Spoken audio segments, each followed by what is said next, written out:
I am Noriko Bull, and this is Uncut News. There was a showdown at Christopher Jones's house last night over a set of barbershop equipment.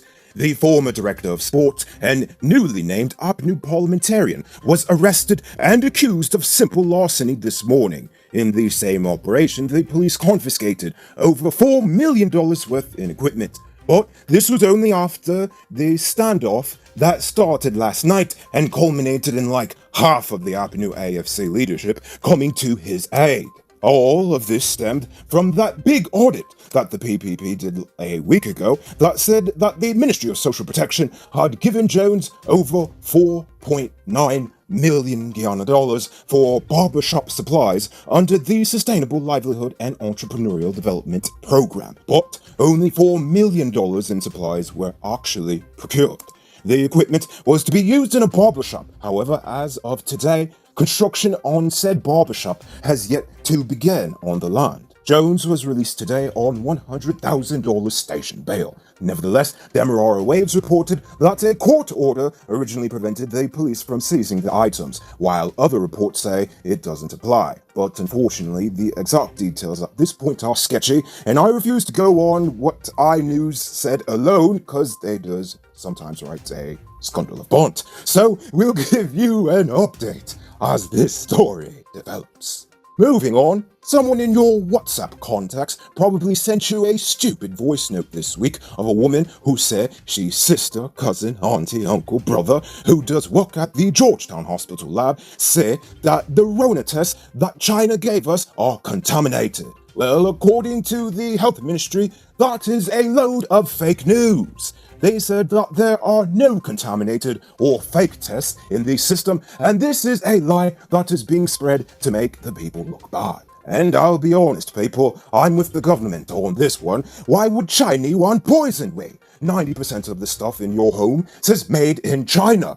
Killing your customers is just bad business. Now, I don't believe we have any infected tests, but maybe we have defective tests. I mean, these are Chinese tests after all. Anyway, apparently Kanu can't find any evidence that the 1.5 tons of Colombian powdered sugar that was found in the container of Guyanese rice last week in Hamburg, Germany, actually even came from Guyana. According to their investigation, the container was unloaded in another unnamed country where it sat for a week before being repacked and sent to Germany. Kanu also said that the pockets the drugs were wrapped in were made of newspaper, and that newspaper were from one of the in-transit countries for the container. Nevertheless, the investigation is ongoing. On another note, you remember a couple of years back when drugs of the white stuff kept popping up on Dynamic Airlines and no one could figure out why or who put them there? I'm not implying anything, I'm just sharing a memory.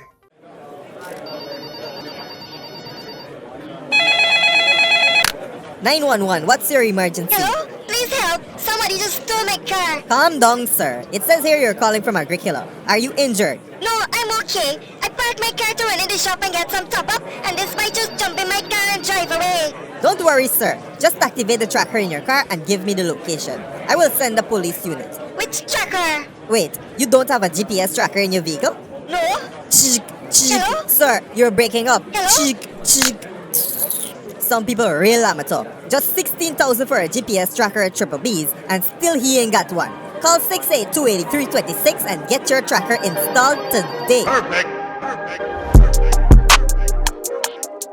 Last week, Minibus tout Colin, also known as Gaza, robbed his 69-year-old friend Patrick Harris while he was behind a building in South taking a leak. He stabbed Harris in the process before skipping away from the scene. Well, the man has since apologized to his friend and has already paid him back half of the $80,000 he stole and intends to pay back the rest. But according to him, he was too fishing high on Molly pills to know what he was doing. I mean, which isn't too unsurprising, because after he took up the buy, he skipped away from the scene like a little schoolgirl. So remember, kids, drugs are bad, okay? So, that scam you heard going around, where you get $50,000 a week for putting in $100,000, Well, the police just cut up that running. Yesterday, the police confirmed that they arrested 34-year-old Cuban national Yuri Garcia Dominguez and his Guyanese wife, 32-year-old Atika Ishmael, of Track A Condingen, East Coast Demerara. They are associated with Accelerated Capital Firm Inc. The two allegedly headed a Ponzi scheme designed to swindle hundreds of millions of dollars from unsuspecting Guyanese, and they remain in police custody as persons are beginning to come forward to tell the police their stories. In its reports, the Securities Council noted that the business engaged by the ACFI violates several finance laws, and they are not even licensed to solicit investments from the public in this nation. Now, here's a reason why when you say something, you should say something. After multiple persons took to social media to complain about a person robbing people in their neighborhood, yesterday 24-year-old Albiba London of Craig, East Bank, Demerara was hauled before the Diamond Magistrates Court to answer a charge in relation to robbery with aggravation. The court heard that on June 20th, 2020, this lowlife allegedly punched a 10-year-old girl in her stomach, after which he took her money and a mobile phone. London denied the charge. Nonetheless, he was remanded to prison until his next court date on September 10th. Now, here's some bad news for you regular girls who does like beg for top-up. Because of a recent rush of phone credit scams, GTT said they are dropping the mobile credit transfer system. So yes, instead of pursuing the people abusing the system, they just decided to punish everyone. So if you just like beg for credit, maybe it's a good time to consider a switch. BM Soat is Guyana's #1 auto dealer. Visit their showroom at Lot 9 Crow Street, Georgetown. Don't be shy. That $800,000 you have saved up can get you behind the steering wheel now. Call them on telephone number 231-8451. BM Soat Auto Sales. It's your turn to drive. Now, let's take a look at news in the region. 85 police officers are in quarantine in the Bahamas due to exposure to the Rona. However, Commissioner of Police Paul Roll assured that the situation is not handicapping the Royal Bahamas Police Force. Last week, he told local media that 45 police were in quarantine, noting that the number fluctuates. Roll noted that police officers are more likely to be exposed to the virus in their day-to-day work than many others, as they are first responders. But, here is the scary thing. Roll could not say how many police officers have actually contracted the virus. Bahamas, you could try with that. Cuba is now one step closer to creating a vaccine for the Rona.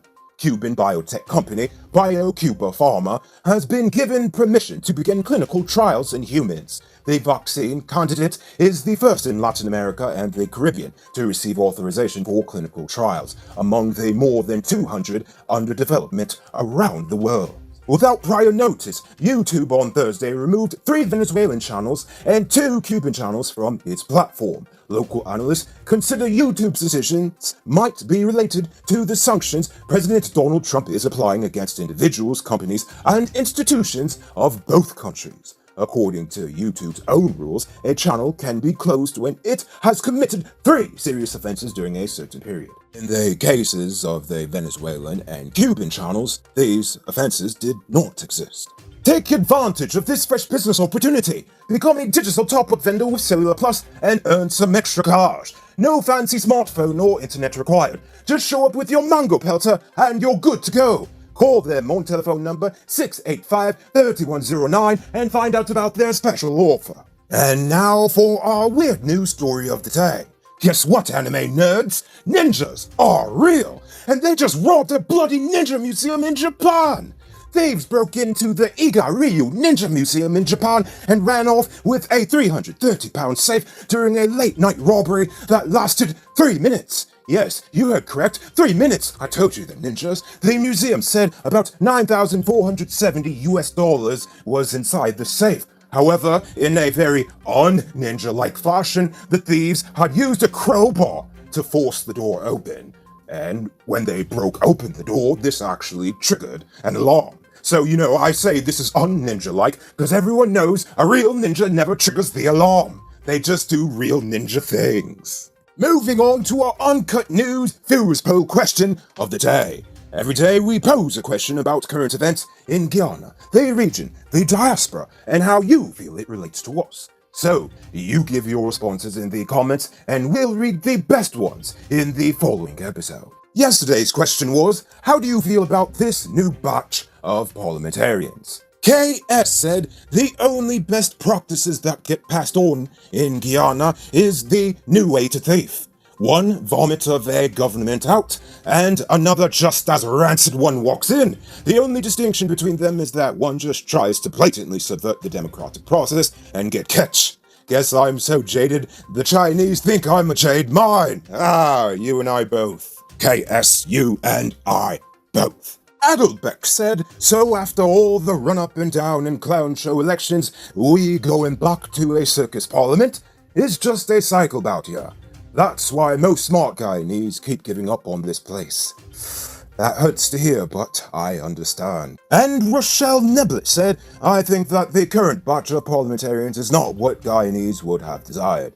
You clearly see that persons are given positions based on their relationship to leaders. However, we do see some new faces and hope they serve the people who truly put them there. Good answers, people. So tonight, I leave you with this question. I want to know, what do you think about this whole Chris Jones situation? Do you think he's innocent, or is he just as guilty as the rest of these thieving politicians? Let us know in the comments below. And if we like your answer enough, we just might feature it in Monday's episode. Anyway, that's all the time we have for tonight. Until next time, I'm Noriko Bullford saying, have a great weekend. And as always, don't drink and drive, or you'll end up on Monday's episode the hard way. Good night, folks. Hey, Uncut News viewers, thanks for watching. You can subscribe by clicking on this button over here, or click over there for more news. You can also drop a comment to let me know if you've made it to the end of the video. Goodbye for now.